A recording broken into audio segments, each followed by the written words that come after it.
Bonjour à toutes et à tous, vous écoutez Cinecast, le podcast qui chaque semaine vous recommande des films à voir au cinéma en streaming ou en VOD. Et aujourd'hui, je vais vous parler d'un film qui est déjà sorti il y a perpète en France, qui est sorti le 2 octobre dernier, à savoir The Devil's Bath, aussi Des Teufelsbad en allemand, vu qu'il s'agit d'un film autrichien et qui est le nouveau film de Séverine Fiala et Veronika Franz, duo donc de réalisateurs autrichiens.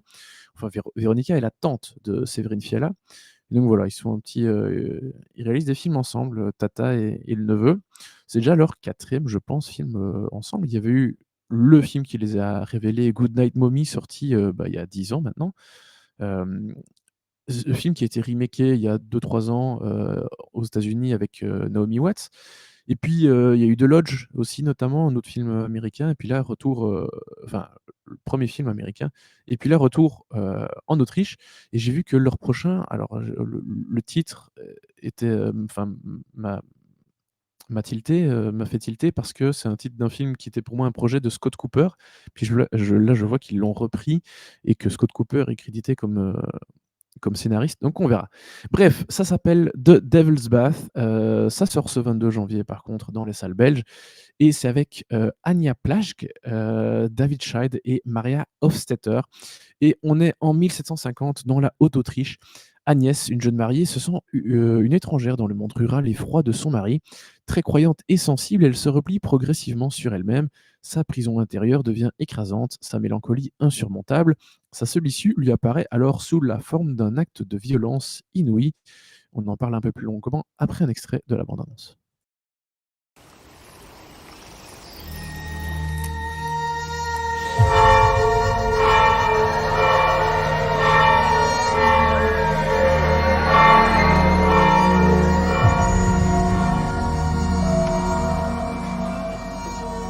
Wat is dat denn? Det er schön. Hast du dich schon eingewählt? Ja, wird schon. Ja Gott, wir können Freude haben mit dir, wenn du den Marker essen willst. Wegen deiner Mutter. Verstehst du mir das? Magst mich nicht. Ich fürchte mich dort so. Jetzt geht es, wird schon. Voilà pour la bande-annonce. Alors, Das Teufelsbad, The Devil's Bath, donc le fameux bain du diable, c'est pas une référence au diable directement. Je veux dire, il n'y a pas d'implication, c'est pas un film de possession, mais c'est une expression qui renvoie plutôt à la mélancolie et à la dépression. Donc ce qui fait que techniquement, le film n'est pas vraiment un film d'horreur ou un film fantastique. C'est plutôt un drame, mais et ça pour moi, c'est un peu toute la force du cinéma de Véronica Franz et Séverine Fiala, c'est que pour moi, ce sont un peu les rois de l'ambiance malsaine. Ils arrivent toujours à créer une atmosphère très particulière, très froide dans leurs films. Et puis surtout, ils arrivent aussi à choquer les spectateurs et souvent de façon inattendue. Alors parfois, on peut être choqué en sachant très bien. Et ça, c'est aussi parfois peut-être une des pires choses au cinéma, c'est que on sent le truc arriver petit à petit, la tension monte et on redoute en tant que spectateur le moment où cet événement va se produire. Et avec eux, il y a parfois de ça, et puis il y a d'autres moments, ils nous sortent un truc complètement fou, et on est là: «Waouh!» En tant que spectateur, on prend vraiment un choc, on prend un uppercut parce qu'on se dit: «Merde, est-ce qu'il s'est vraiment passé ce qui vient de se passer?» Et ce sont souvent des trucs atroces, mais vraiment dégueulasses. Et ça, c'est quelque chose que j'aime beaucoup et les Européens, les cinéastes européens dans le cinéma de genre, sont très forts pour ça, alors que les Américains, ont plutôt tendance à édulcorer les choses. Et là, je pense notamment à Speak No Evil dont on a parlé, il y a quelques mois, où vraiment la version européenne est à des lieues de la version américaine, notamment à cause de ça. Et donc ça, c'est vraiment une grande, grande réussite dans ce film, c'est que, on parle de mélancolie, on parle de dépression, on parle de cette femme qui n'arrive pas à, à se sentir chez elle, parce qu'elle a déménagé dans la maison de son mari qui est très simple. Bon, on est au XVIIIe siècle, hein, donc forcément, les maisons sont très simples, il y a pas grand-chose. Il faut scoltiner la belle famille, et puis se faire cette place dans la société comme la société l'attend, et c'est vraiment très compliqué, et donc ça va mener cette femme, à faire des choses, pas bien. Et et donc en fait, c'est toujours ces situations qui font que, les réalisateurs vont flirter vraiment entre les genres, et donc oui, je l'ai dit, c'est un drame, mais il y a vraiment cette ambiance et cette atmosphère hyper pesante, et donc on n'a pas juste l'impression de voir un drame classique, froid, où il se passe pas grand-chose, hem et juste chiant. Non, il y a toujours une tension permanente, un travail sur la musique aussi, qui est et sur le son, qui est très important, parce que ça crée vraiment cette tension et cette ambiance très propre à leur film. Il y avait déjà beaucoup ça, un peu autrement, dans Goodnight Mommy, dans The Lodge. Et au final, peu importe le genre du film qu'ils vont réaliser, parfois c'est clairement du genre, parfois pas. Il y aura toujours cette tension et ce mélange un peu des genres où on va se dire: «Ah tiens, j'ai l'impression de regarder un style de film, mais en fait c'est pas ça».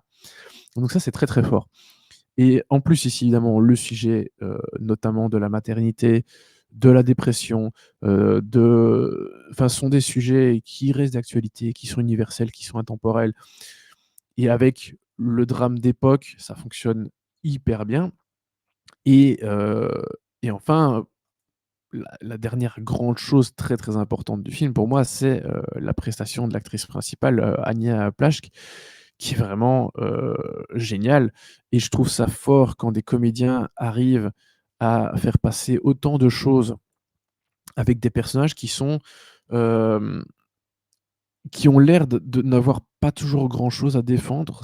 Vous savez, des personnages qui sont un peu perdus dans leur univers, qui ne savent pas donc où est leur place, qui trouvent pas leur place dans cet endroit où ils sont, et où on peut avoir l'impression parfois en tant que spectateur que voilà, le comédien lui-même va un peu osciller toujours entre les mêmes choses, parce que c'est un état globalement permanent du personnage qui va l'obliger. Et et en fait, avec leur visage, avec, des petits gestes, heu, les comédiens font passer souvent plein de choses, des choses fortes. Évidemment, il faut des cinéastes derrière qui savent faire, hein, parce que tout le monde peut pas réussir ce genre de choses. Mais quand on porte un film qui est aussi froid, avec, en apparence, peu de choses et en même temps beaucoup de choses, parce que je trouve que le film est d'une incroyable richesse, notamment dans sa dernière partie, je trouve ça très fort, et parce que, voilà, il faut tenir un film, là, j'ai pas regardé la durée, je vais vous dire ça tout de suite, mais heu, il faut durer quand même, tenir 2 heures avec, voilà, toute cette ambiance, et ça, c'est évidemment, la réussite de Véronica Franz et de Séverine Fiala, très clairement, mais c'est aussi celle de leur casting de façon générale, mais aussi surtout de Anya Plaschke qui, honnêtement, voilà, c'est pas une actrice que je connaissais beaucoup, je l'ai peut-être déjà vue ailleurs, mais je vois relativement peu de films autrichiens, je ne vous le cache pas, et je pense qu'à mon avis, ceux dont je vois le plus de films, c'est Véronica Franz et Séverine Fiala. Hem, donc voilà, mais très, très bonne pioche que ce Devil's Bath, et voilà, même si c'est pas du cinéma d'horreur, heu, ça nous prouve une fois de plus que le cinéma de genre européen est très, très bon. Malheureusement, il y a pas assez de cinéastes, qui font du genre en Europe, et en tout cas, il y en a pas assez qui en font, de ce niveau-là, et donc même si techniquement c'est pas du genre, ça s'en rapproche beaucoup. Et je trouve que des cinéastes, qui ont cette force, en tout cas cette capacité à faire passer les choses pour ce qu'elles ne sont pas forcément, c'est très fort, et donc Dieu merci, hem, d'avoir Véronica Franz et Séverine Fiala dans notre cinéma de genre européen. Ça fait extrêmement plaisir. Voilà, donc pour moi, The Devil's Bath, c'est un bon 3,5, 4, je sais plus exactement ce que j'avais mis à l'époque, mais le film me reste, plutôt bien, voire très bien, parce que ça fait quand même un moment que je l'ai vu là, ça fait plusieurs mois. Donc voilà, 3,5, 4, c'est vraiment très, très bon. Donc bon, n'hésitez pas à nous dire en commentaire, hein, ce que vous avez pensé de ce film, Amis français, vu que vous l'avez certainement vu il y a plusieurs mois et de toute façon, Amis belges, dites-nous aussi, ce que vous en pensez, si vous allez le voir maintenant. C'est donc dès le 22 janvier, dans nos salles.